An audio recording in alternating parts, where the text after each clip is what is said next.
Alô, alô, boa tarde. Dessa vez não vamos nos reunir para uma reunião. Estamos aqui reunidos. Eu e os meus amigos estamos aqui. Nós vamos falar para vocês de uma lenda do quadrinho. Não só para mim, mas para muitos, assim como nós consideram ele assim, pelo grande trabalho que ele fez. Ah, você não considera, não? Então tá bom. Problema seu. Vamos continuar com o vídeo. Tem que manter minha fama de mal. Ah, então tá bom. Ainda mais com esse cabelo bonito de moicano, rapaz. Impérios Rex. O corte de escovinha. Então, nós vamos falar sobre John Byrne. John Lyndon Byrne nasceu em 6 de junho de 1950 na cidade de West Bromwich, na Inglaterra. Apesar de ter uma vida pacata e tranquila, os pais queriam que ele tivesse mais oportunidades. E com isso, aos 8 anos de idade, eles vieram para o Canadá. Tá? E Byrne, mesmo sem saber ler, ele gostava muito de visualizar os quadrinhos.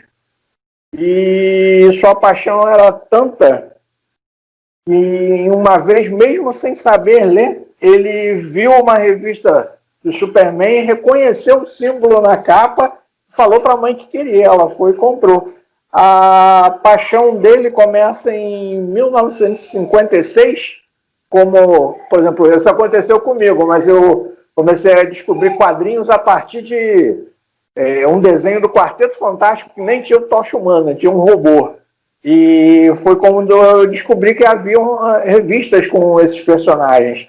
E com o Byrne, no caso, surgiu quando ele via o seriado de TV estrelado pelo George Reeves, passava na BBC, As Aventuras do Superman. E isso não só despertou a paixão pelos quadrinhos, mas como um trabalho e toda uma gama de personagens que vieram a ser melhor trabalhados por ele, né?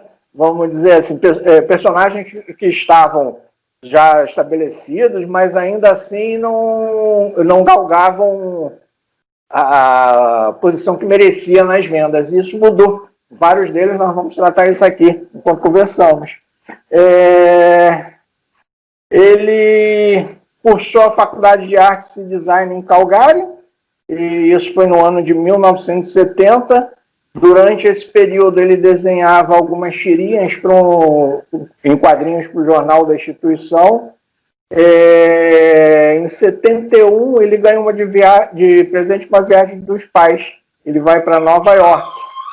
E lá, ele tenta, já com seus 21 anos, ele tenta passar o seu material para DC, para a editora Warren também, que era muito conhecida pelo gênero de terror, e ninguém gostou do trabalho dele à época. Todos eles diziam que o trabalho dele era muito ruim, que ele só voltasse quando tivesse melhor. Alami, você tinha feito até um comentário, meu amigo, sobre a maneira como ele desenhava quando ele era mais novo. Sim, é verdade. Sobre isso. Sim, é verdade, porque o que acontece? Como ele não tinha muita facilidade para poder ter lápis, essas coisas, ele utilizava caneta, então ele desenhava muito a caneta, o que forçava ele a não errar. Por isso então, que ele aperfeiçoou muito o traço dele. Então, utilizou muita caneta. Isso, você vai continuar com sua dissertação a respeito disso? A gente vai ver lá na frente que isso até para ele foi até um pouco benéfico. Continue aí. Valeu. Ele conseguia produzir em grande quantidade em pouco tempo, porque ele se adaptou, né, a não errar por desenhar a caneta. Tá vendo? Só a gente fica com esse mau hábito de usar borracha.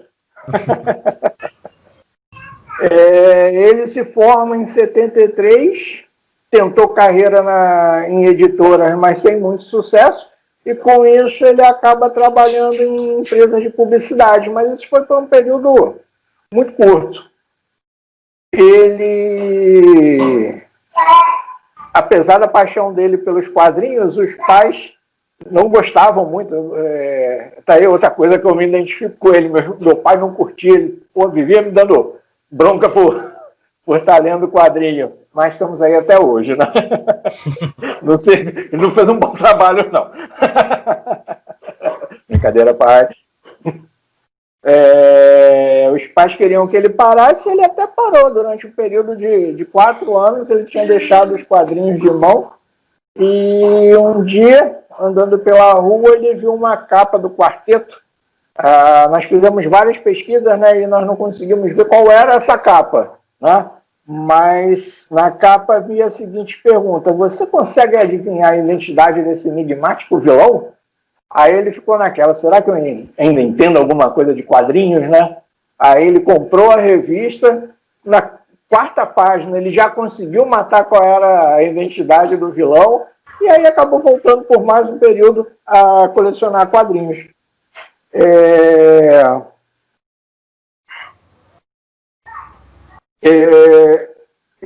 Pouco tempo depois, um período bem curtinho, ele também acaba desistindo, né? Ele achava que não tinha a mentalidade dos pais de que quadrinhos não era mais para a idade dele, ficou bem fixada na mente dele. Então ele comprou essa revista, leu durante um tempo, depois veio aquela coisa de novo, pô, eu não tenho idade mais para isso. Aí voltou, parou novamente de colecionar. Muita gente não sabe, eu também não sabia, foi agora nessa pesquisa que nós fizemos para homenageá-lo que eu fiquei sabendo disso, que a Pássaro da Neve não era uma personagem especificamente da Marvel, era uma personagem dele.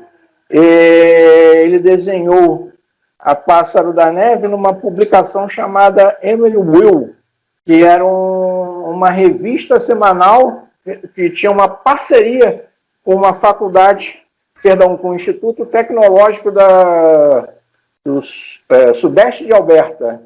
E essa parceria dessa revista com a faculdade, com o Instituto Tecnológico, vinha desde 1926, e esse ano, na pesquisa, acabei descobrindo que a faculdade rompeu essa parceria agora na época de pandemia, né, contenção de gastos. E isso é muito ruim, porque como tinha um curso de artes e de jornalismo, muitas carreiras foram iniciadas nessa revista, apesar do Byrne não ter prosseguido por muitos anos, ter feito só esse desenho com a Pássaro da Neve. Ainda assim, outras pessoas tiveram oportunidade de começar a sua carreira ali, ter mostrado o seu trabalho. E é uma pena que isso tenha acontecido. Um tempinho.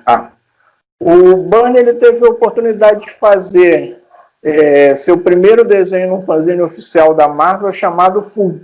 E isso ele começou a fazer em 1974. E naquele mesmo ano ele teve a oportunidade de desenhar 2 páginas escritas por, na época, Al Watson, para uma revista de terror chamada Nightmare. E essa revista, ela era no formato magazine. Nós não falamos disso em nenhum outro vídeo. O formato magazine, ele foi criado basicamente para fugir do American Comic Code. O American Comic Code é um órgão de censura, né, americano, e para fugir disso, algumas editoras passaram a adotar esse formato magazine, que além de ser maior que o americano, ele também vinha em preto e branco. As publicações mais conhecidas, mas não são as únicas, né, mas que alcançaram mais sucesso, nós temos a Espada Selvagem de Conan, que no Brasil ela foi toda publicada em preto e branco, uma ou outra edição a cores, mas comemorativa, e a revista Mad também, ela tinha esse formato, e era justamente porque o conteúdo precisava fugir do American Comic Code. A revista Nightmare, ela era da Skywald Publications, e a edição em que o Byrne desenha é de agosto de 1974, essa é a data que vinha na capa. Depois daí ele teve alguma oportunidade de fazer alguns trabalhos, ele publicou na editora Calton. Para quem não está ligando o nome, a Calton, ela era dona de personagens como o Questão, o Capitão Átomo, a Sombra da Noite. e depois eles acabam se tornando propriedade da DC Comics.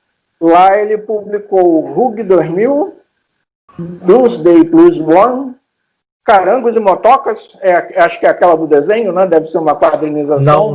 Não. Na verdade, Carangos e Motocas era uma... tem outro nome nos Estados Unidos, né? E ela é uma publicação que era de uma série de adolescente, onde os caras tinham carrões e motos iradas e tudo mais. E aí ele fez a novelização. Nessa época, até uma curiosidade, não sei se você viu, depois de ele fazer essa novelização de Carangos e Motocas, ele disse que não faria mais nenhum tipo de transcrição, né, da tela para o quadrinho, porque aquilo causou vários problemas para ele.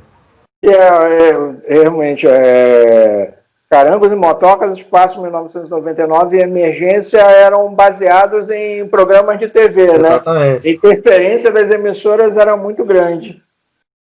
Em 74, Tony Isabella, que é editor...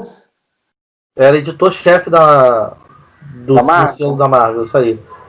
Ele ligou para o John Byrne e ofereceu para ele a oportunidade de desenhar 6 páginas de um título chamado...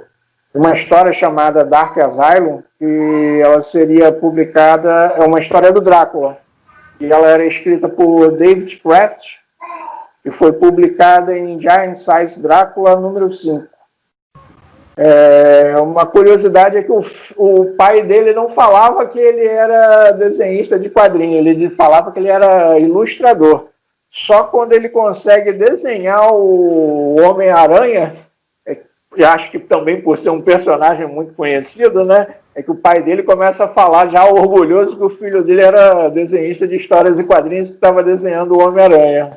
Cara, porque assim, o pai dele era um urbanista, né, e a mãe dele dona de casa. E o pai dele fazia projetos urbanísticos de autoestradas, de pequenas cidades, quando era já na Inglaterra. Quando eles mudaram com 8 anos, quando ele tinha 8 anos para o Canadá, o pai dele tinha a ideia de dar uma boa educação para o filho. E o filho sempre teve essa coisa do desenho, só que o pai dele queria que ele fosse um ilustrador, tipo arquiteto, essas coisas. E aí quando ele começou a trabalhar com quadrinho, aí o pai dele falou assim, não, ele é ilustrador, mas não dizia do quê. Aí quando ele pega o Homem-Aranha, que era um puta sucesso, né? Aí, o meu filho desenha o Homem-Aranha.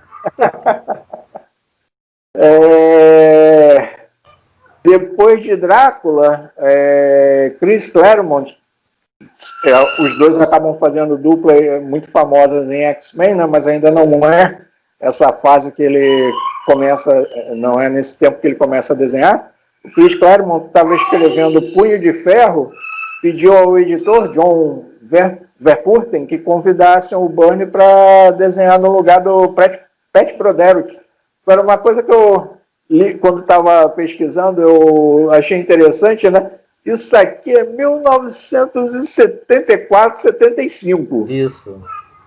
Pat Broderick, depois eu lembro muito dele na época que ele desenhou Capitão Átomo, uma reformulação, né, depois de Crise. E ele tem outros trabalhos também conhecidos. Para mim, o que eu associo melhor é esse, porque foi quando eu passei a conhecê-lo.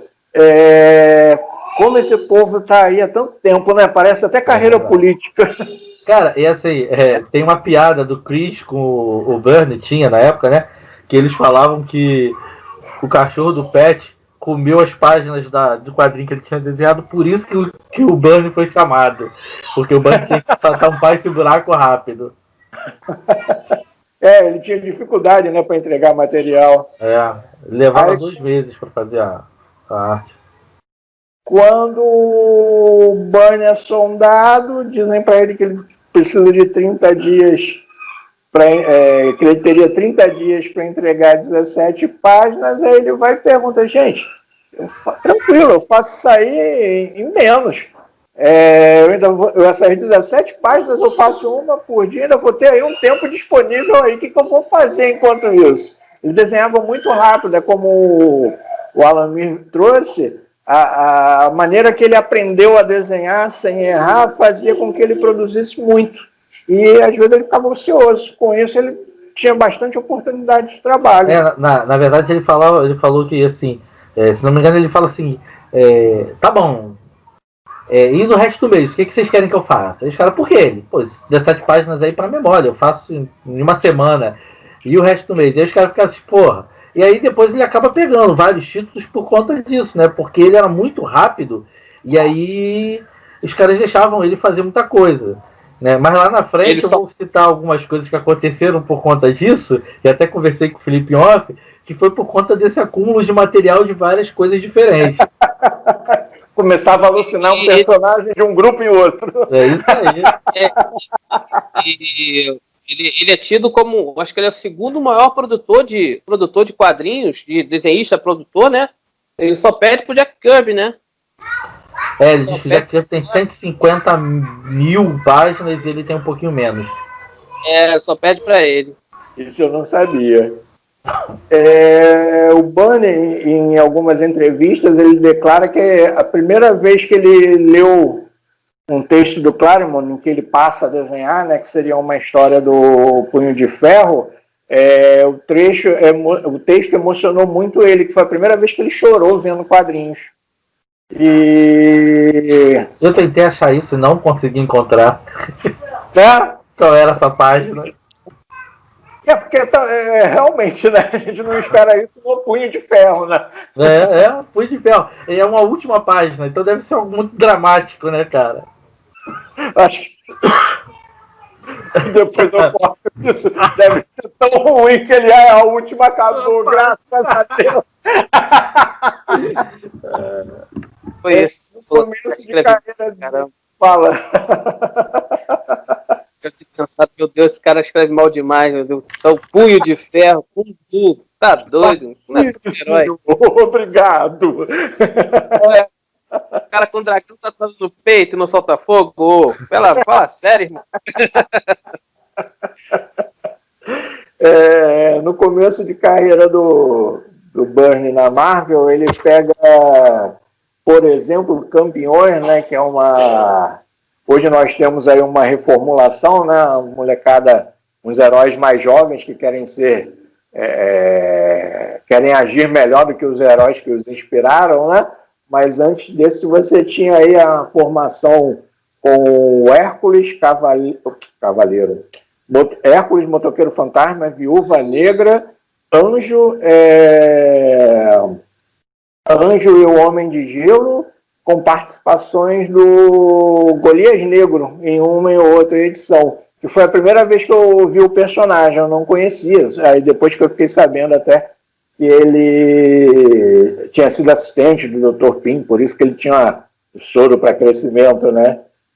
Ele fez passagem, né, nesses títulos, Campeões, Vingadores e Punho de Ferro, apesar de ser uma boa fase, nada que destacasse na indústria, mas ainda assim ele estava ali, subindo cada degrau para uma carreira mais sólida e reconhecida.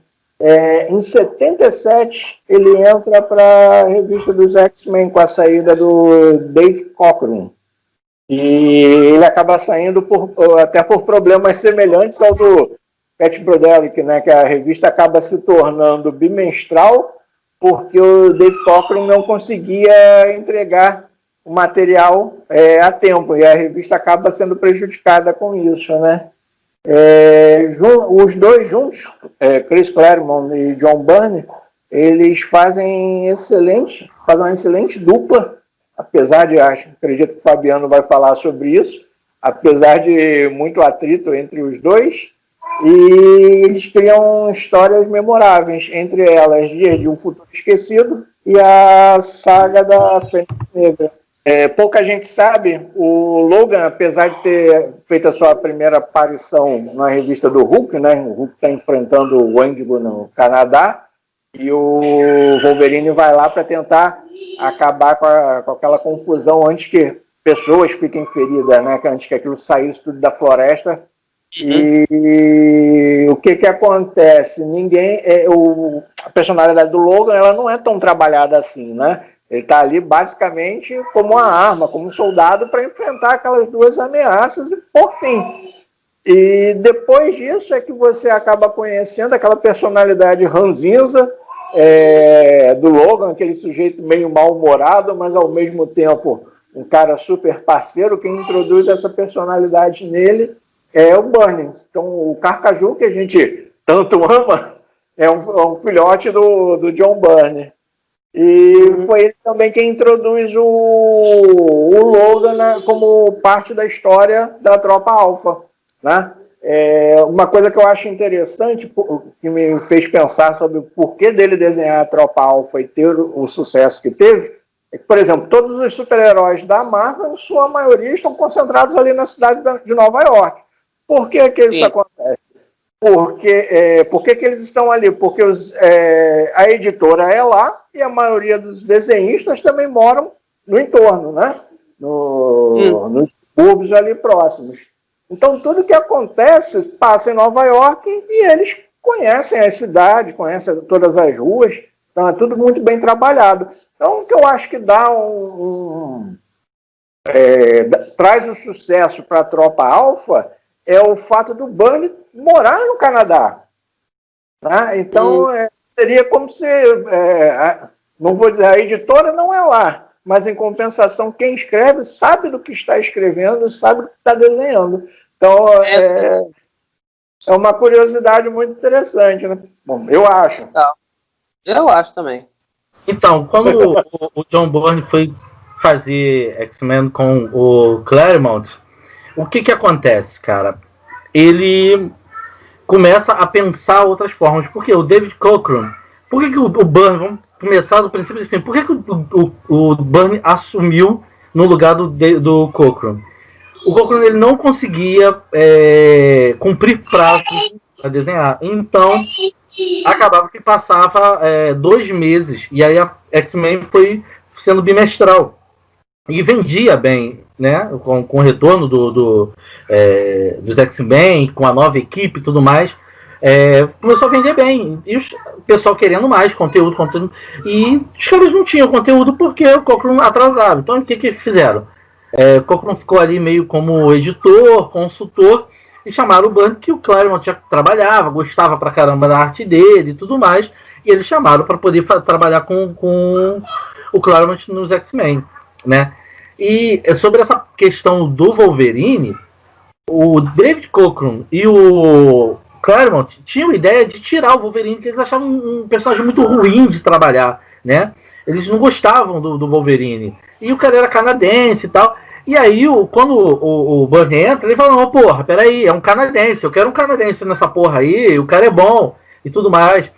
E aí ele começa a reformular com as ideias dele, se ficasse assim, e se ficasse assado, e se tirasse isso, se botasse assim, e se o Wolverine fizesse isso. Então ele começou a tirar a ideia dos caras, porque o Cockrum é apaixonado pelo Noturno. E ele queria mais Noturno nas histórias, enquanto o Byrne ficava brigando para ter mais Wolverine, né? Então eles ficaram fazendo meio que equilíbrio. E aí tem algumas histórias de parcerias legais do Wolverine com o Noturno, justamente para tentar agradar os dois, né? E o que acontece? O Byrne e o Claremont, eles tinham muita interferência na hora de fazer o roteiro, né, cara? O Jim Shooter, ele ficava o tempo inteiro ali enchendo o saco, querendo se meter em tudo que acontecia. E ele se mete no final de uma das sagas que a gente mais ama aí, que a galera gosta, que é super exaltada, que é a saga da Fênix Negra. Na saga da Fênix Negra, o fim era outro. Claremont e o Byrne queriam outro fim. Só que o Shooter, na última edição, ele deixou a coisa, o carro correr, o carro ir. Na última edição ele falou assim, não, peraí. Eu não quero que seja assim, não. Vai ser assim. Ele começou a botar o B dele, trocar textos da edição. Quando foi para a revisão editorial, ele trocou textos que o Byrne e o Claremont tinham combinado que ia ser nas cenas. E por fim ele decidiu, a Fênix vai morrer, a Jean Grey vai morrer e tal. E eles falam, porra, isso vai ficar uma merda, não era pra ela morrer, e que não sei o que, papapá. E eles brigaram pra caralho.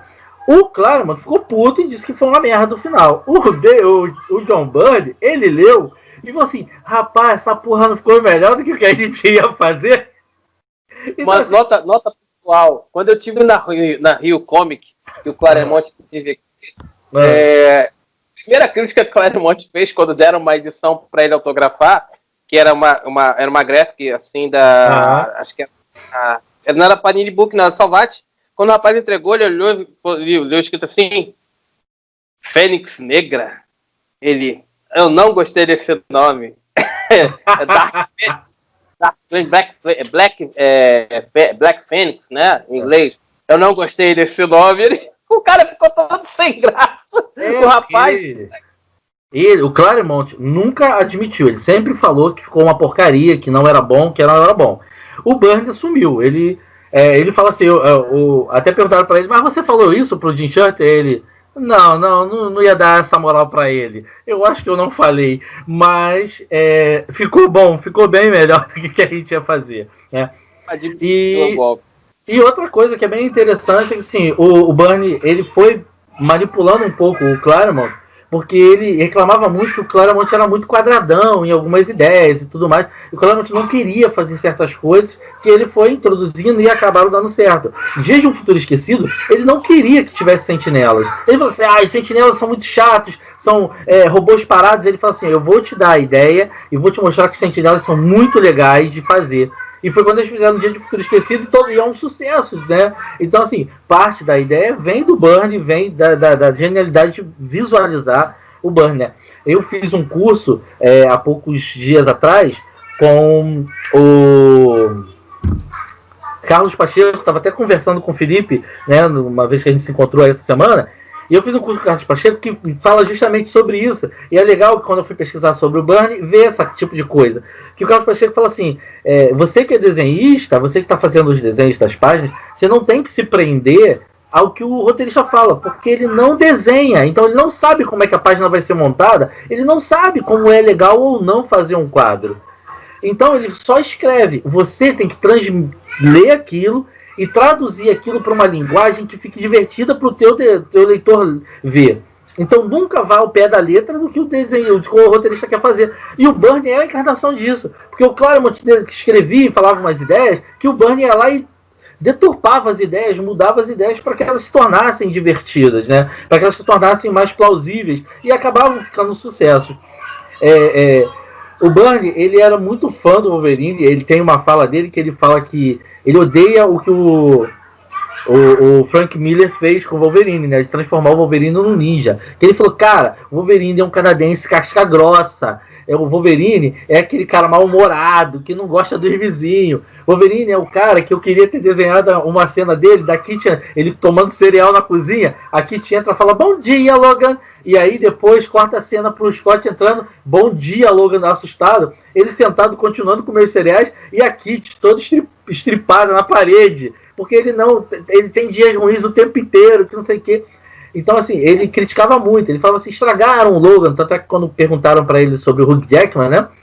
Perguntaram para ele, e o Hugh Jackman? Cara, ele é muito legal, só que ele é muito bom ator e ele é muito bonitão. O Logan não é um bonitão, bom ator. O Logan é um cara casca grossa, feioso, mal-humorado, fedorento, que as mulheres não gostam. Então, pro Byrne, o Logan era o estereótipo do cara antissocial, sabe? E ele... engraçado falar isso, Fabiano, porque nos primórdios que a gente lia, né? Por diversas vezes, quando o Wolverine ele vai encontrar, por exemplo, o Demolidor fala que é um cheiro característico do charuto, né? Charuto fedorento. Sim. Tem como identificar o Logan de longe por conta do charuto e da cerveja. Isso, então. E ele falava disso. Ele falava que, assim, o Wolverine é o cara que... você citou uma coisa que é bem interessante. É verdade, o cara tem fator de cura. O cara não tem por que se importar de que, assim, se eu ficar 5 dias sem tomar banho, eu vou ficar me coçando. Não vou, porque o fator de cura vai ficar manipulando o meu corpo para que eu não coce.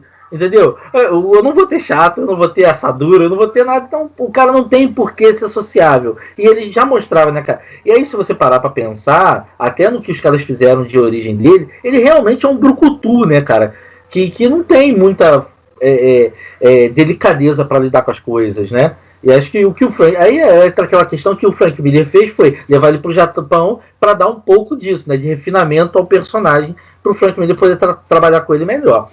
Mas aí, assim, é engraçado que essa questão que o Felipe até estava falando sobre o Byrne trabalhar muito. O Byrne diz que ele tinha um armário, na época que ele trabalhava para Marvel, no começo, ele tinha um armário no quarto que ele desenhava, na casa dele, desculpa, e davam todas as 17 páginas de uma edição. Todas as 16, a 17ª sempre não precisava prender no armário, porque era a última página que ele estava fazendo. Ele fazia isso para quê? Ele prendia as páginas no armário para quê? Para ele ver o fluxo da história que ele estava desenhando e entender se estava funcionando ou não na visão, né? Porque ele era o desenhista, ele precisava ver que o fluxo de leitura e de interesse da página estava funcionando.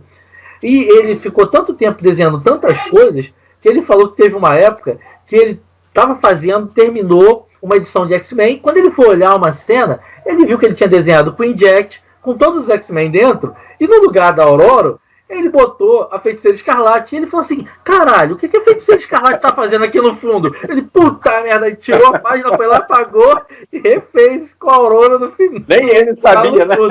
Nem ele, porque ele tava tão no automático e ele falava, eu sou uma fábrica de fazer desenho. Eu sou uma fábrica de desenhar. Quando os caras querem que eu só desenhe, mano, eu largo o lápis, eu vou desenhar. E aí os caras até perguntaram, quando você faz as páginas, você faz como?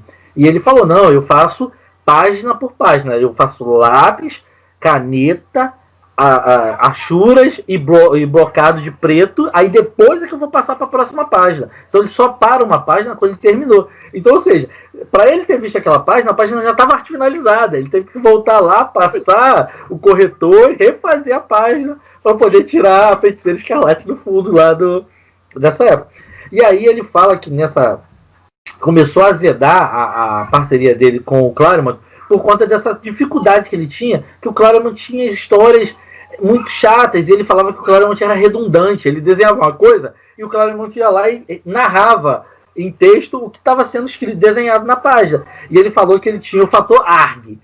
Quando ele soltava um ARG lendo a edição, ele parava. E aí ele falou, cara, começou a ter edições que eram 4, 5 ARGs numa edição. E eu fiquei puto e falei, parei, não quero mais desenhar X-Men com o Claremont. Quando ele abriu uma página, que o Felipe vai até linkar aí a página para vocês verem, onde o Colossus é uma número 1 de X-Men, o Colossus está arrancando uma raiz de árvore do chão, e os músculos, ele está na forma de aço dele, e os músculos dele estão todos retesados, né? Ele está todo... Você vê que ele está fazendo força demais, e ele fala assim, pelo fantasma de Lenin. Aí o Claremont foi lá e botou a narrativa. Não precisava narrar que ele estava fazendo muita força. Ele, pelo fantasma de Lenin, se o meu coração de aço não vai explodir, esse toco não sai do chão. Aí o Claremont vai fazer, tá de sacanagem, eu fiz a arte, não precisava escrever o que ele estava fazendo, merda. E aí ele ficou puto. Aí ele falou, parei, não quero mais desenhar X-Men. Aí ele já fez já largou, né, ali. E aí ele fez aquela edição, porque já estava em cima, ele tinha que fazer. E aí a outra edição ele já falou, já bota alguém para fazer, que eu não quero mais trabalhar com o Claremont, o cara é muito difícil, o cara tem umas redundâncias, a gente não se dá bem. E assim, os dois são egocêntricos. Os dois são conhecidos na indústria por ter um ego muito inflado. Então, o que acontece? Os caras bicavam-se. Era criativo, era interessante o que saía, porque os caras viviam um contradizendo o outro até sair algo grande, bacana. Mas isso se tornou um peso para os dois, né, cara? Só que o Claremont, para eles, era o querido, né? Todo mundo fala assim, cara, o cara escreve as histórias maneiras, o cara... E no final das contas a gente descobriu que não era, né? Que quando o Burns sai do desenho dos X-Men, cai muita qualidade do roteiro também de X-Men, e a gente vai vendo uma declinada, né, de X-Men para pior. O Burns fala que para ele o melhor personagem dos filmes dos X-Men foi a Aurora, foi a Tempestade. Ele diz que o resto ficou muito ruim. A única coisa que presta foi a Tempestade ser a Halle Berry, que ele acha que ela ficou muito perfeita, né? Como Tempestade. E aí tem uma coisa interessante que o Filipão falou sobre a Pássaro da Neve, né? A Snowbird.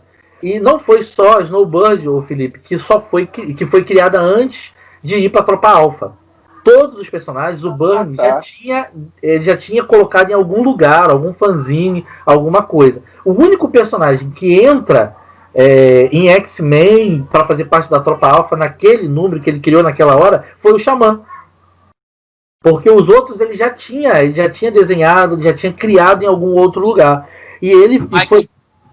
Oi? Michael Two Youngman. Michael Two Young Men. E aí o que acontece? Provavelmente a filha dele também, né? Também. Ah. É. E aí o que acontece? Que virou a segunda Xamã, né? Depois. Isso, Xamã.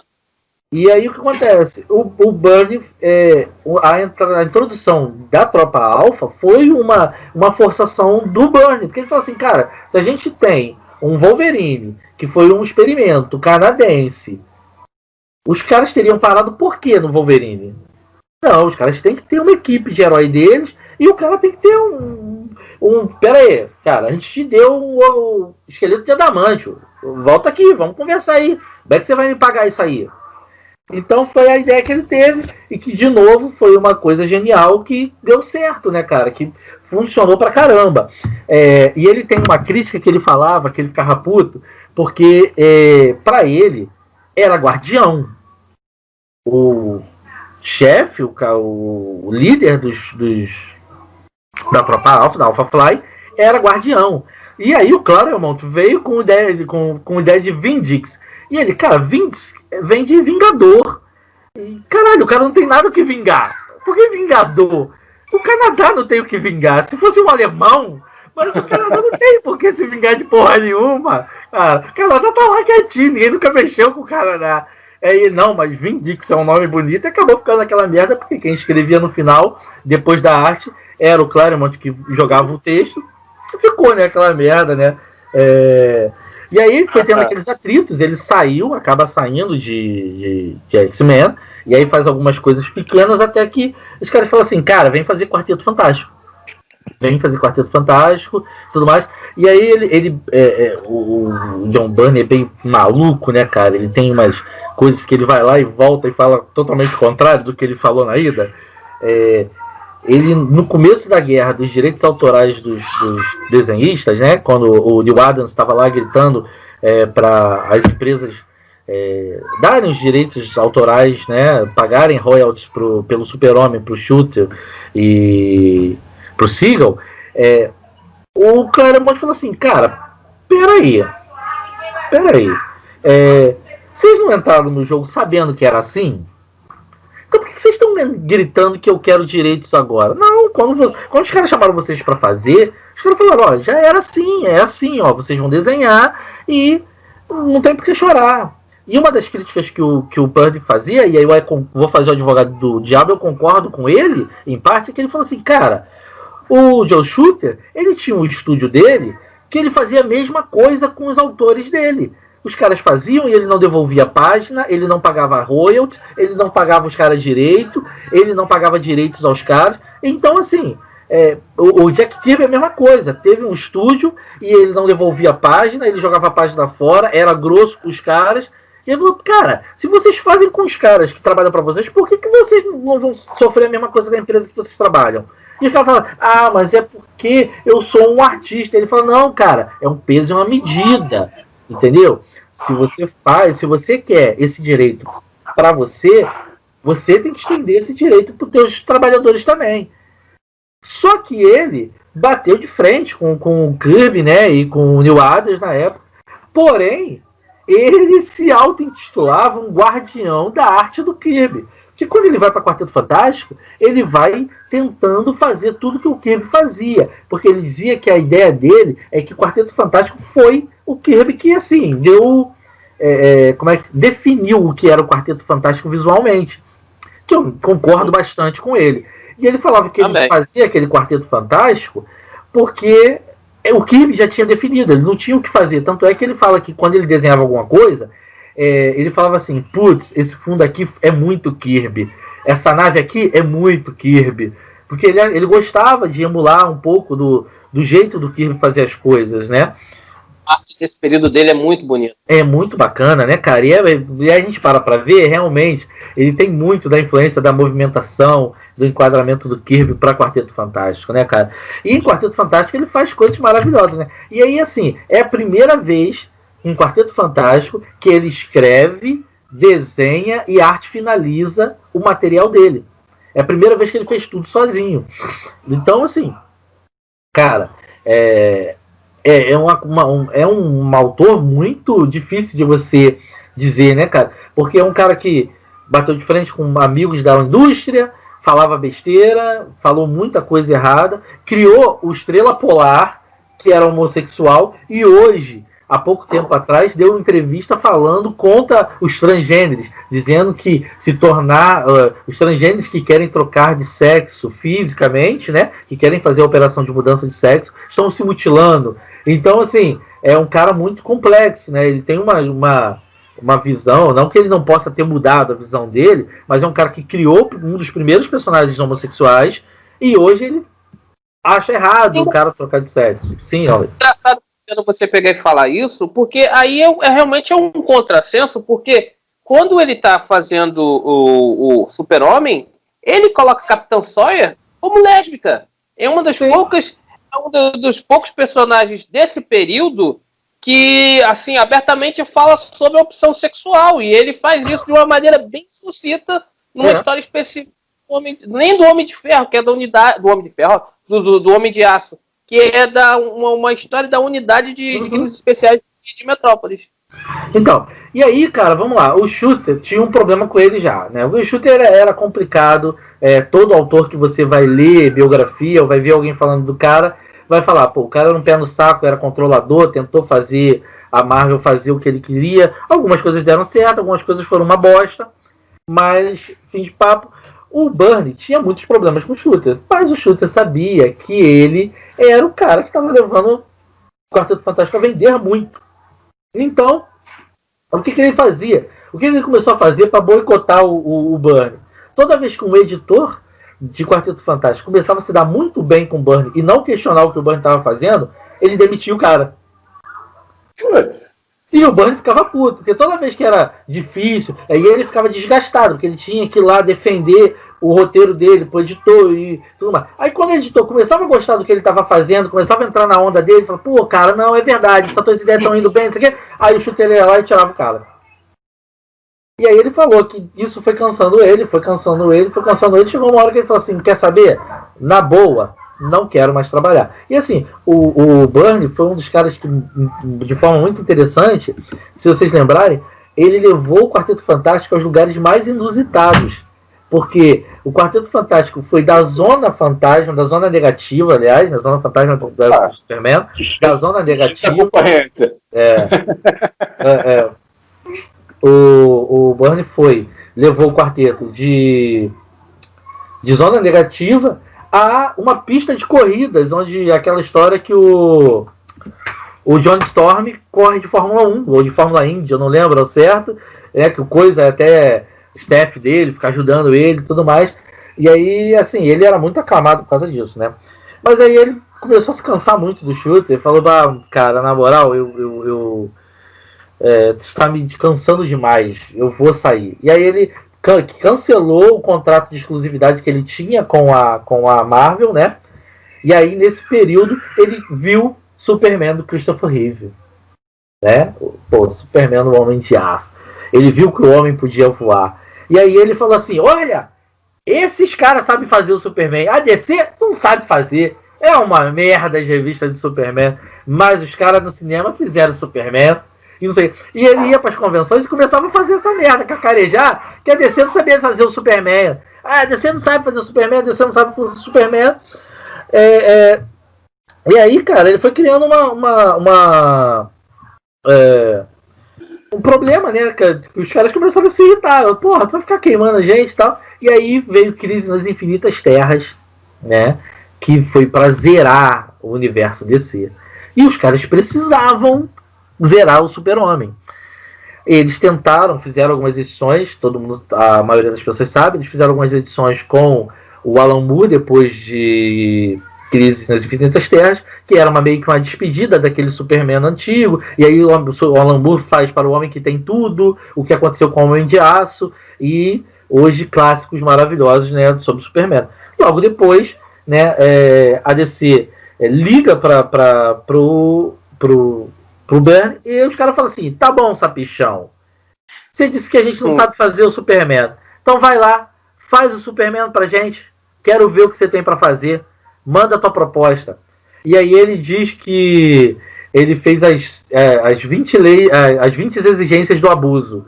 onde ele fez 20 exigências de mudanças no Superman que ele queria fazer, e incrivelmente 19 passaram. Uma só que não passou, e aí eu vou contar para vocês qual é a que não passou, e eu achei genial. Ele tinha um problema de como que as pessoas souberam que Kryptonita podia matar o Superman, se ele nunca foi exposto ao nível de morte, né, da Kryptonita. E aí ele falou assim, cara, não tem como ninguém saber porque a Kryptonita, olha, esse mineral aqui pode matar o Superman. Ele enfraquece, mas ninguém chegou ao ponto de matar ele com aquele mineral, né? E aí o Byrne tinha a ideia do quê? Ao invés do Superman vir para a Terra como um bebê, na verdade a Lara Zor-El teria vindo grávida na nave, caído em Smallville. Os Jonathan e Martha Kent achariam ela grávida, adotariam ela, a Lara, e aí ela, por intoxicação, depois de ter o bebê, né, que seria o Clark Kent, o Superman, ela tem uma intoxicação por Kryptonita e acaba vindo a morrer, né? E aí, na ideia dele, ela teria até tempo para passar alguma coisa para o Clark da história, né, de Krypton, e teria um porquê das pessoas saberem que, olha, Kryptonita mata o Super-Homem porque já matou aquela kryptoniana que veio, que era a mãe dele.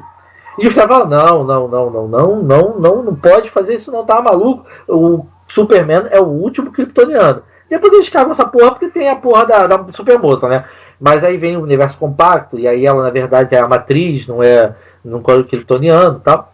Mas, a princípio, os caras falam... E aí vem uma editora que sacava muito de Superman, né? Na época, ela falou assim, calma.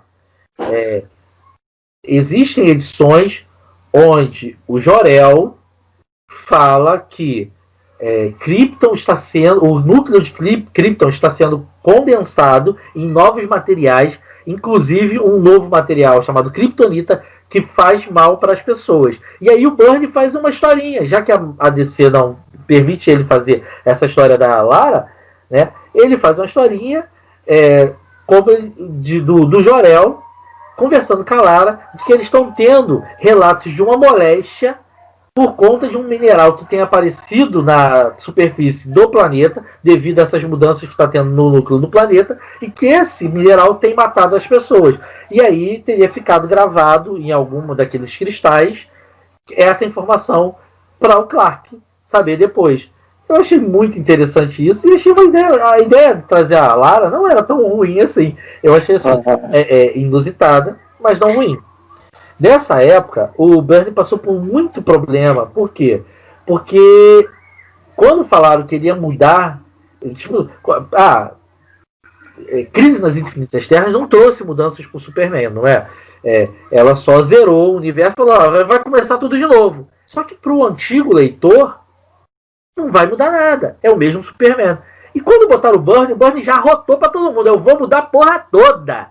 E vai ter muita mudança. Aí, cara, os fãs mandaram bala nas cartas para descer. Tira esse maluco daí, esse cara fez merda, esse cara é da Marvel, ele tá aí só para sacanear a DC, e ele tava falando que vocês não sabem fazer o Superman porque ele queria ir para estragar o Superman. E ele, 6 meses antes de ser lançada a primeira edição do Superman, ele disse que já estava estressado com a porra das críticas, porque a DC ouvia muito o fandom. Então a DC começou a se preocupar, começou a perturbar ele nos textos dele. Tu não vai mexer muito, né?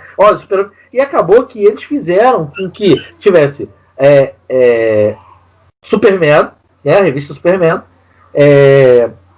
Action Comics, que era desenhado os dois pelo Byrne, e tinha uma outra edição de Superman que não era desenhada nem escrita pelo Byrne, que tinha uma pegada um pouco mais do Superman antes de Crise, para que os fãs não ficassem tão revoltados. E o Byrne ficou, pirueta disso, né? O Byrne falou assim, pelo amor de Deus, né, cara? Não, eu tô fazendo uma coisa que é legal. Levou um tempo, os fãs acabaram gostando muito do que o Byrne fez com o Superman, né? Que foi uma renovação muito legal, ele tirou aqueles superpoderes de Deus que o Superman tinha, né? E foi muito bem recebido. mas ele teve muitas críticas, porque assim, pra gente hoje, vocês vão lembrar e vão adorar a lembrança, pra gente hoje é muito legal lembrar disso, mas se você parar pra pensar, na época, para os caras mais velhos que liam o Superman, realmente foi um choque, que ele fez duas mudanças, ele fez duas edições que foram polêmicas demais. Uma, vocês vão lembrar, é quando ele deixa os fugitivos da Zona Fantasma morrer no combate que eles estão tendo contra ele. Eles estão, se não me engano, é na Lua ou em outro planeta, e eles estão brigando, lutando e tudo mais. E aí tem um momento que o Superman percebe que eles, o fato deles estarem fora da Zona Fantasma tá enfraquecendo, tá matando eles como se fosse um câncer. E aí ele para e não preciso lutar contra vocês, vocês já estão morrendo. E aí ele vai embora e deixa os caras morrerem. No final, eu acho que a Ursa tá se arrastando, pedindo pelo amor de Deus para ele ajudar ela, não sei o quê, e ele vira e vai embora. Ele tipo assim, vocês são os vilões, merecem morrer. Isso é do universo compacto que você tá falando? Não lembro se é universo compacto, acredito que sim. Não, tá. O universo compacto, eles são mortos com as kryptonitas. É ele que mata mesmo. Exatamente. Então, esse foi nós das pessoas. Sobre isso aqui. E o que acontece? E outra edição, e essa a gente gosta muito, é a edição que o Byrne dá a entender de que a Big Barda teria sido manipulada para fazer filmes pornôs e que teria até feito uma cena com o Superman. Os fãs ficaram loucos. Que isso, rapaz? E não! Porra. Aí pegou pesado, garoto. E ele foi muito polêmico com os fãs nessa época. Não existia internet e ele era um cara muito problemático, né? E é engraçado, né, cara? Porque quando você lê a biografia do Byrne, você vê que ele é um cara recluso, ele não é muito de ficar em fofocas do meio, ele não é muito de ter, não tem muitos amigos no meio dos quadrinhos, assim, de conviver, né? Ele tem até muitos amigos, tipo o Frank Miller, que ele tem contato, o Arthur Adams ele tinha, né? Arthur morreu, veio a falecer, mas ele tinha muito contato com esses caras, mas não era uma coisa de amizade, do dia a dia, de bater papo e tudo mais. E ele era um cara que não era para ser um cara treteiro, né? E o cara vivia arrumando treta, o cara vivia arrumando confusão com todo mundo. Uma das mais atuais, puxando um pouquinho mais para cá, na época do 11 de setembro, que teve o acidente lá, o atentado, né? Atentado às Torres Gêmeas, ele botou a opinião dele e disse que os Estados Unidos tinham que ir lá e massacrar os caras, e matar os caras, e as mulheres dos caras, e os filhos deles, e as gerações, para que eles lembrassem quem eram os Estados Unidos. E o pessoal falou, cara, calma aí, Giovanni, o bagulho não é quadrinho, não. É a Vera. E ele falou muitas coisas, inclusive essa coisa contra os transgêneros, ele falou há pouco tempo, né, que essa luta dos transgêneros pela mudança de sexo era uma mutilação que não era, que era anormal para a humanidade, né, que era uma deturpação dos valores da humanidade. Então o Byrne é um cara polêmico, tá? A gente estava conversando, eu e a Lami, quando você deu uma saída, o cara é um cara que fez história para o quadrinho, né, mas que ao mesmo tempo fez polêmica, cara. Era um cara rápido, ele fazia de 2 a 3 páginas, né, por dia de quadrinho, que trabalhava muito, mas que criou uma situação no mercado que hoje ele trabalha muito raramente para algumas editoras pequenas, porque nem Marvel nem DC trabalham com ele pela dificuldade, né, cara? É muito complicado. E eu acho que outra coisa também, apesar de eu gostar muito, creio que vocês também, mas se você parar para pensar, a roteirização dele, ela tá meio datada, né? Sim. Ela mesmo, eu não me recordo a última produção dele, eu acho que foi refazer uma daquelas histórias do início lá da Carlton Comics, Doomsday Plus One.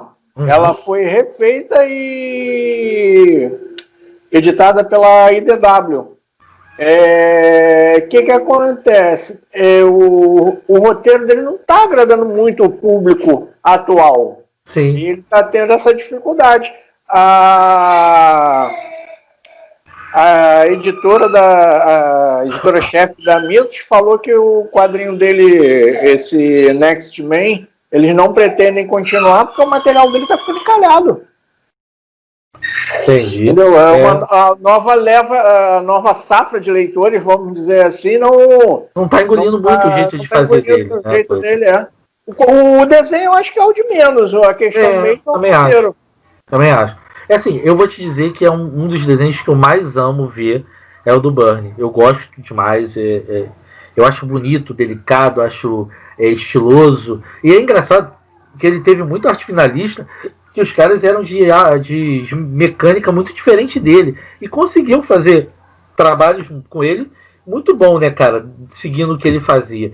Ele é um cara que, na arte, eu acho ele um cara excepcional. Mas na vida, eu acho que ele deu algumas deslizadas nos comentários e nas coisas que lançou, que deram uma queimada nele. O Alami falou sobre essa parada. O Joey Quesada, o Fabiano vai falar porque gosta das tretas. Mas, cara, assim, eu concordo que o Joey Quesada não fez PN pra melhora da Marvel. Eu não vi, não. A mim, não. Ele fez Cavaleiros Marvel. Porra, na minha época dele veio aquele Frank Castle com as duas armas que eram da Espada do Anjo. Então, mano, que cagada. Eu acho que a única parada legal da fase dele foi uma coisa. Uma que ele fez, duas coisas. Uma que ele fez e uma que ele estava editando lá. Que é Demolidor. Eu acho o Demônio da Guarda bem divertido, né? Também acho bem bacana, muito legal. Mas aí a gente vai bater palmas para quem? Pro roteirista, né? E não para ele. A arte dele. Verdade. Podia botar qualquer outro da roteirista. E Pantera Negra, que na época ficou muito bom. Foi escrito, eu não vou lembrar agora, não vou recordar. Depois o Felipe, se conseguir achar, pode botar aí, linkar. Foi um desenhista, um roteirista que o cara era negro e fez umas histórias muito legais com o T'Challa. Oi? Reginald Hudson. Isso, Reginald Hudson. Ele foi um cara que fez umas histórias muito legais do Pantera. Até uma delas, acho que desenhada pelo John Romita Jr., que é muito legal. Que tem um encontro dele com o Capitão América na época, né, da Segunda Guerra lá, que não era ele, né? Era o T'Chaka. Era o pai dele, né? Era o pai dele, isso aí. E aí eu acho assim, voltando ao Byrne, não acho que a dificuldade, não sei se culpar o Byrne na questão da saída dele da Marvel com o Quesada é válido, porque o Quesada arrumou confusão e chamou pra briga no braço mesmo muita gente, né? Então é meio redundante. O Byrne, ele fala em entrevista que ele, hoje em dia, com o advento da internet, ele de vez em quando entra em alguns fóruns, em algumas discussões e pergunta assim para os caras, quando criticam ele por ele ser uma pessoa difícil ou por ele ter estragado alguma coisa, ele fala assim: cite o que John Byrne fez que você não gostou, que foi assim, que você viu e o John Byrne fez uma merda. E aí ele fala que toda vez vem assim, o primo do irmão do meu amigo viu que o John Byrne fez não sei o que, chutou o cachorro dele. Aí ele vai falar assim, não, isso nunca aconteceu, e você não tem prova. Tá no quadrinho. Isso aí. Então ele falou que hoje ele fica tentando descobrir por que os caras têm tanto hater dele e ele não sabe. E aí vamos lá, né, cara? O cara tem haters pra caramba hoje da molecada. Mas Gerações foi uma edição que foi alavancada pelo público velho, né, cara? Pela gente que gosta muito achou a ideia muito foda. Então... Bom, gente, e aí vocês viram aí a fala do Fabiano a respeito dessa fase do Byrne, né? E eu vou pegar aqui a partir de 1987, porque, coincidentemente, ele retraz, né, de volta aquele conceito do novo universo Marvel. O novo universo Marvel, para algumas pessoas que não estão familiarizadas, tinha Força Psi, tinha o Stigma, e outros personagens que agora não estou me recordando, né? E nessa nova leva, quando o Byrne ele volta para Marvel, ele vai e resolve fazer o Stigma, que para lá fora é Star Brand, para a gente é o Stigma, a marca da estrela. E ele já tinha um pequeno atrito ali em relação a um editor em si, que é o Jim Shooter, né? Vou explicar mais à frente. E quando ele volta com o Stigma, ele também assume Vingadores da Costa Oeste, a Mulher Hulk, que é uma das melhores coisas que eu li dele, Namor, né? Que tem a Oracle Incorporation, um período breve, mas ele assume o período do Homem de Ferro, né? Os Vingadores da Costa Oeste tem aquelas histórias da morte do Visão, que o Visão é reconstruído, ele se distancia da Wanda, tem a situação dos filhos da Wanda. Aquilo ali é tudo da cabeça do Byrne, gente. É tudo da cabeça. Vocês podem até odiar o cara, mas aquilo ali sai da cabeça dele e é muito legal, né? E a Mulher Hulk, cara, a Mulher Hulk, ele recebeu um convite do... Olha, eu vou falar, se estiver errado, me desculpe a minha pronúncia, o Mark Grunwald, ele para poder fazer a Mulher Hulk, e ele, em relação à Mulher Hulk, ele sempre teve um carinho muito especial pela Mulher Hulk, e na cabeça dele, ele achava que a Mulher Hulk era injustiçada. Ele achava que a Mulher Hulk não deveria ter o pseudo de a selvagem Mulher Hulk. Ela tinha que ser a sensacional Mulher Hulk ou a sensual Mulher Hulk. Então ele faz uma coisa totalmente anterior a tudo, e ele, com a Mulher Hulk, ele quebra a quarta parede. Ele faz com que a Mulher Hulk faça a interação com o leitor, faça a interação com ele.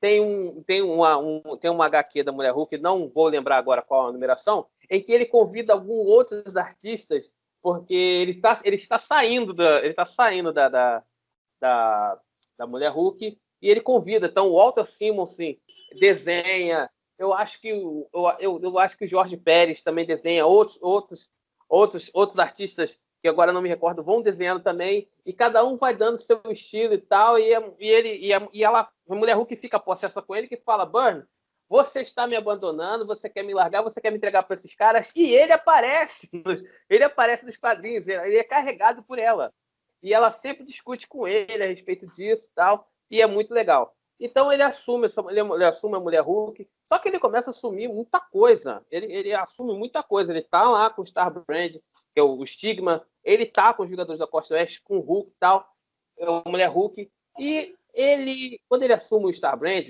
voltando aqui, ele tinha um probleminha com o Jim Shorter, ele não gostava do Jim Shorter, eles tinham uns atritos lá, né, umas brigas lá dele com o Jim Shorter, e ele, de sacanagem, ele sabendo que o Jim Shorter é de Pittsburgh, ele vai criar uma história em que a cidade de Pittsburgh é destruída. Ele faz justamente isso para implicar com o cara. Então, assim, vocês podem até não gostar do cara, mas ele sabia poder dar um troco e pôr um troco em grande estilo. Boa essa. Ele pegou um troco do cara e o cara ficou absolutamente pau da vida, né? Eu tenho até uma crítica para poder fazer em relação até mesmo Stigma. É uma minissérie, assim, que até que ele muda o traço dele em algumas edições, depois ele volta com traço, acho que em uma ou duas histórias, e, assim, é meio filosofal a história, ela é um pouco difícil de compreender, mas funciona, ele consegue dar um direcionamento. Esse Stigma, depois ele reintroduzido mais à frente nos Vingadores. Eu acho que é o Vingadores do Hit, eu não tenho certeza. Posso estar falando besteira. Acho que uns 2 anos atrás esse Stigma ele volta a aparecer, mas ele não é o mesmo Stigma que a gente vê do Byrne. É o Stigma anterior do novo universo Marvel, né? Então, detalhe, tinha uma coisa ele também... E o Máscara Noturna, né, que também era um personagem ali do novo universo, só que ele é introduzido com poderes diferentes também, e ele e o Stigma estão sempre juntos, né, na origem que o Hickman introduz. Exatamente. Obrigado, Felipe. Então, voltando lá. E tem uma coisa... eu não sei se pode ser da personalidade dele, mas quando ele estava com o personagem, ele não gostava que algumas coisas que ele tinha botado para esse personagem que os caras pegassem e pudessem utilizar. Por exemplo, ele detestava a questão da outras pessoas, outros editores, ou, perdão, editores não, outros argumentistas que usassem a mulher Hulk da quebra da quarta parede. Ele achava que isso não funcionava, que só funcionava só na HQ dele. Ele não queria que fazer isso, que não fizesse isso, porque para ele as pessoas perdiam interesse do que da história dele. Então ele achava que essa característica da mulher Hulk de quarta parede só pertencia a ele, só nas HQs dele. Não sei se é alguma coisa egocêntrica, mas, de certa forma, ele não deixa de ter razão, né? O John Byrne, ele depois desse período, ele sai ele sai da Marvel e começa a buscar outras editoras, tal. Mesmo no período dos anos 90, ele ainda contribuiu com a Marvel e com a DC Comics. E depois ele vai e cria alguns personagens autorais, que são o Next Man. A grosso modo, algumas pessoas dizem que o Next Man seria o Watchmen do Byrne, mas uma coisa assim um pouco mais leve, né? Danger, Limited e Baby, tá? Essas foram feitas pelo Byrne na época de 90. Ele, lá nos anos 90, no início dos anos 90. Em 94, eu não sabia, descobri agora também com a pesquisa, né, que o Byrne ele contribuiu com o Mike Mignola na criação do Hellboy. Caraca, achei isso muito interessante, eu não sabia. Ele chegou até a ajudar no roteiro do Sementes da Destruição. Então, assim, ele fez bastante coisa, trabalhou com a Dark Horse também, tá? Ele trabalhou com a Dark Horse, contribuiu para alguns títulos de luxo do Sin City, Hellboy, né? E quando chegou ali em 94, deixa eu ver aqui, ele voltou para DC e começou a fazer uma breve, mas muito breve, algumas histórias da Mulher Hulk. Ele escreveu o desenho, da Mulher Maravilha. Ele escreveu, desenhou algumas histórias da Mulher Maravilha e recontou as primeiras aventuras do Homem-Aranha, que saiu aqui como Homem-Aranha capítulo 1. Aí ele voltou também com os X-Men, títulos X-Men, que foi acho que dos primeiros anos, mas ele depois acabou sendo cancelado por conta do novo editor da Marvel, que é o Joey Quesada, né? Aí essa parte da Joey Quesada deixa o Fabiano. O Fabiano gosta de falar das tretas, então essa parte. Ele é o leão lobo dos quadrinhos. Gosta de treta. Parte da treta, Fabiano.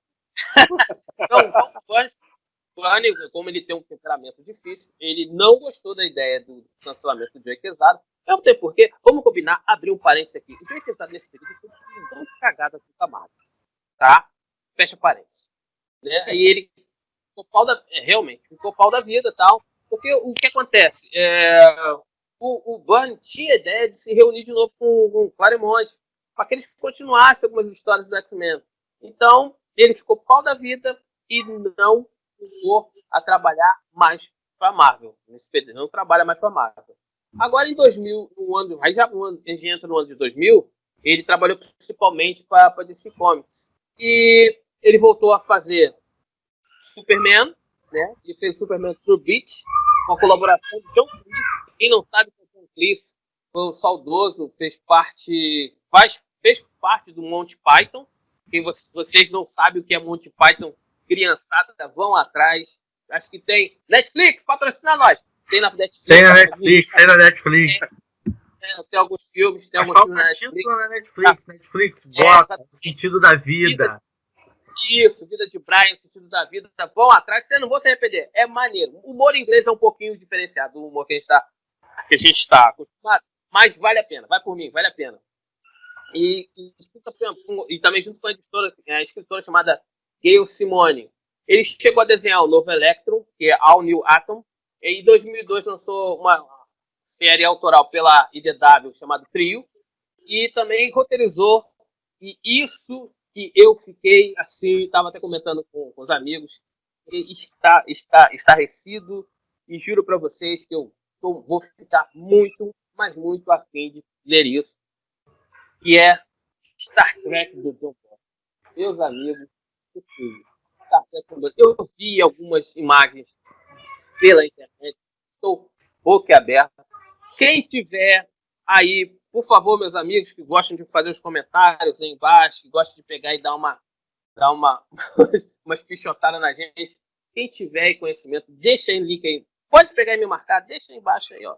Ó, Lami, ó, tal lugar tem. Ó, me fala. Eu só não vai falar que tá em inglês, porque eu não sei ler inglês, amigo. Ajuda o Titio. O Titio tem os cabelos brancos. Valeu? Continuando. Aí ele vem uma série. Se quiser presentear também, né? Pô, melhor ainda. Um cara tão bom. Depois, poxa, vocês têm que continuar assistindo o Geriátrico. O Felipe é um cara muito bom. O Fabiano é o cara das tretas. Aí quando chega no ano de 2000, quando chega no ano de 2004, 2005, o Byrne ele vai e faz um negócio que para algumas pessoas tava muito não soava muito bem aquilo ali. Alguns odiaram, outros adoraram, mas a ideia mundial não era bem essa. É que ele queria fazer um encontro da Marvel com a DC, que era os invasores com a sociedade.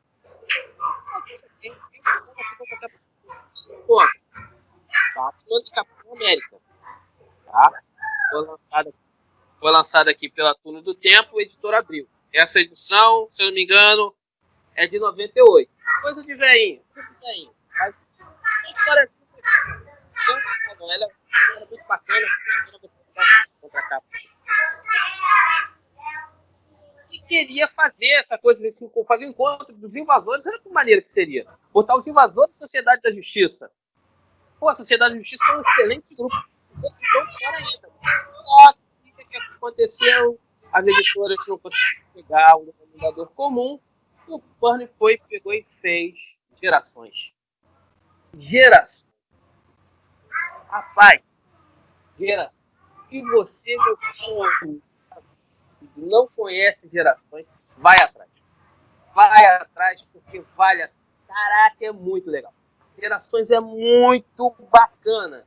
Imagina você pegar, você ver a gênese de um personagem até o seu final, mas contando de uma maneira de acontecimentos pessoais, também de feitos heróicos. O Byrne, ele conseguiu sintetizar isso.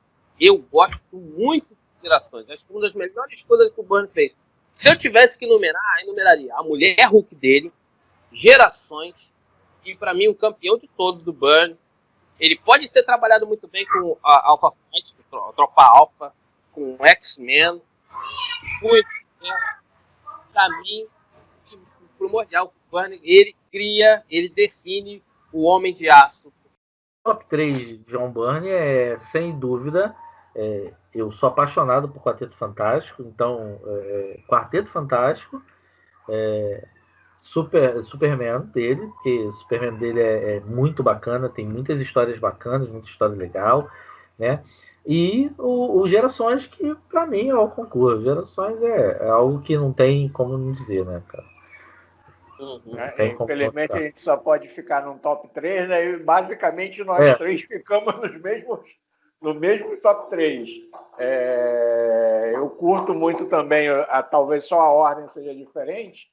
Eu colocaria a origem do Superman como top 1, o Gerações como top 2 e o Quarteto como top 3. E uma coisa assim, é interessante como o Alamir falou do Byrne aparecer na história final, quando ele está se despedindo, ele também faz isso como acontece isso com ele quando tem um julgamento com o Reed Richards, né?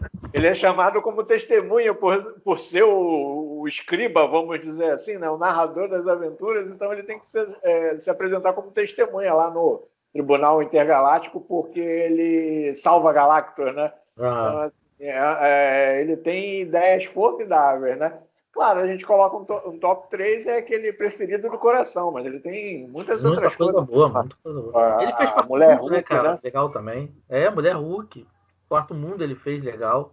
Sim, sim. Né? Até aqui chegou a ser publicado alguma coisa, acho que foi pela Brainstorm, né? Isso. Que tinha uma revista mix. Foi. Bom, gente, foi mais um papo nosso aqui do Geriátricos Titãs. Espero que vocês tenham gostado. Peço uma vez mais para que você se inscreva no canal. Deixe seus comentários positivos ou negativos e com críticas. A gente vai estar analisando. E sugestões também de histórias. Outra coisa muito legal, importante de a gente possa, que a gente sempre fala, você que tem quadrinho autoral e quer apresentar para a gente, faz um comunicado com a gente lá pelo Instagram, pelo Facebook, pelo YouTube. A gente vai estar querendo ouvir o que vocês têm para dizer. Uma dicasinha rápida, não sei se os colegas vão concordar, dicasinha rápida. Procurem A Morte da Fênix. Procurem o Super-Homem do John Byrne. Se vocês tiverem oportunidade de gerações também, mais uma outra HQ, o próprio Quarteto Fantástico, para que vocês possam admirar o trabalho desse cara aqui. É impressionante. É impressionante. Esse aqui foi dedicado ao John Byrne. Eu acho que ele merece. E aproveitando que você gosta de quadrinho, você está aqui assistindo o canal, você não precisa ser só um espectador, você também pode ser um participante. A gente, como Geriátricos Titãs, a gente abre para você, faz um videozinho do quadrinho que você gosta, daquela história que você marcou tua história, que marcou teu coração, que você acha legal, manda pra gente, a gente vai avaliar, vai fazer a edição para botar as imagens e a gente vai publicar no canal, vai publicar no nosso Instagram, entendeu? E vai dar espaço para você também falar, porque todos nós somos geriátricos. Se você não é, um dia você vai ser igual a gente, tenha certeza disso. Manda assim, gente. A gente vai gostar de ouvir a opinião de vocês e saber qual é a história preferida. Isso aí. Porque a gente é velho, daqui a pouco a gente acaba esquecendo. Aí vocês têm que falar agora. Isso aí. Tem que gravar. Fui! Então, rapaziada, um abraço. Um abraço. Fique com Deus.